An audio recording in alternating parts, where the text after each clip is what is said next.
قوم عاد ایک ایسی قوم تھی جو بڑی طاقتور تھے۔ 40 ہاتھ جتنا قد، 800 سے 900 سال کی عمر۔ نہ بوڑھے ہوتے، نہ بیمار ہوتے، نہ دانت ٹوٹتے، نہ نظر کمزور ہوتی۔ جوان، تندرست اور توانا رہتے۔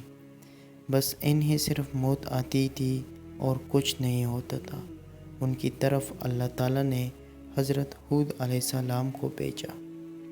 انہوں نے ایک اللہ کی دعوت دی، اللہ کی پکڑ سے ڈرایا، مگر وہ بولے، اے ہود، ہمارے خداؤں نے تیری عقل خراب کر دی ہے۔ جا اپنے نفل پڑھ، ہمیں نہ ڈرا، ہمیں نہ ٹوک۔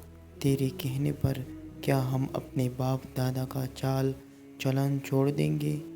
عقل خراب ہو گئی تیری۔ اگر تیرے کہنے پر چلے تو ہم تو بھوکے مر جائیں گے۔ انہوں نے شرک، ظلم اور گناہوں کی طوفان سے اللہ کو للکارا۔ تب تکبر اور غرور میں بدمست بولے۔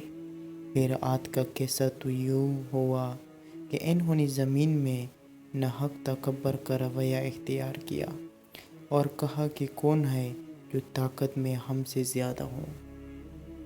بھلا کیا ان کو یہ نہیں سوچا کہ جیسے اللہ نے ان کو پیدا کیا ہے وہ طاقت میں ان سے کہیں زیادہ ہیں، اور وہ ہماری آیتوں کا انکار کرتے رہے۔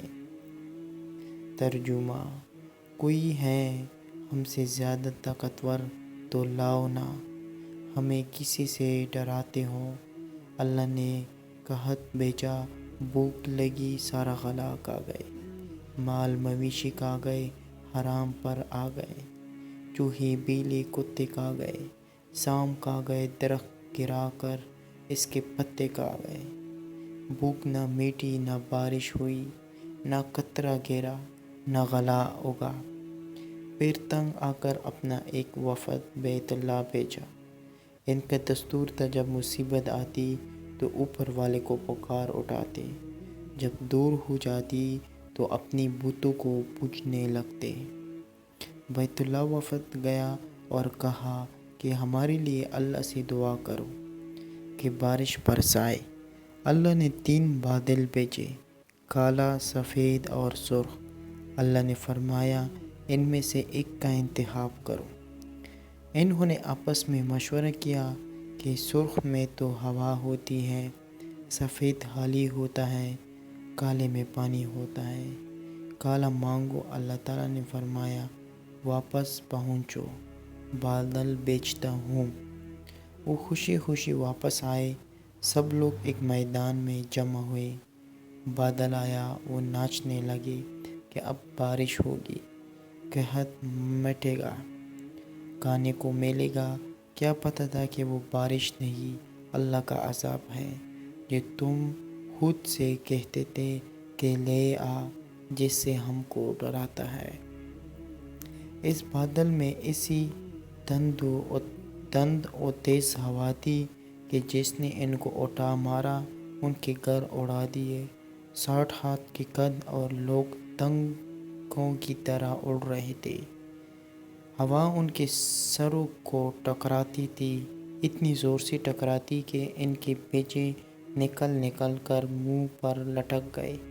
بعض لوگ بھاگ کر غار میں گھس گئے کہ یہاں تو ہوا نہیں آ سکتی، مگر میرے رب کا حکم ہوا، ہوا کر رہتا ہے۔ ہوا غار میں بگولے کی طرح داخل ہوتی اور ان کو باہر اٹھا کر پھینک دیتی۔ اللہ نے فرمایا، کیا کوئی باقی بچا ہے؟ اللہ تعالیٰ نے ان کو ہلاک کر کے دکھایا کہ جب تم اللہ کی اس کے رسول کی نافرمانی کرو گے، اللہ تم پر ایسی جگہ سے عذاب بھیجے گا جہاں سے گمان بھی نہ ہوگا۔ سوچنے کی بات یہ ہے کہ جو گناہ قوم عاد نے کیا، کیا وہ ہم نہیں کر رہے ہیں؟ کیا ہم اللہ کی حدوں کا پار نہیں کر گئے؟ کیا ہم نے اللہ کو اپنی نافرمانی سے نہیں للکارا ہوا ہے؟ توبہ کرو، اللہ سے ڈرو، قرآن پڑھو۔ جن گناہوں کو ہم معمولی سمجھتے ہیں اللہ نے ان گناہوں پر پوری پوری قومیں زمین بوس کر دی ہے۔ استغفر اللہ ربی من کل ذنب و اتوب الیہ۔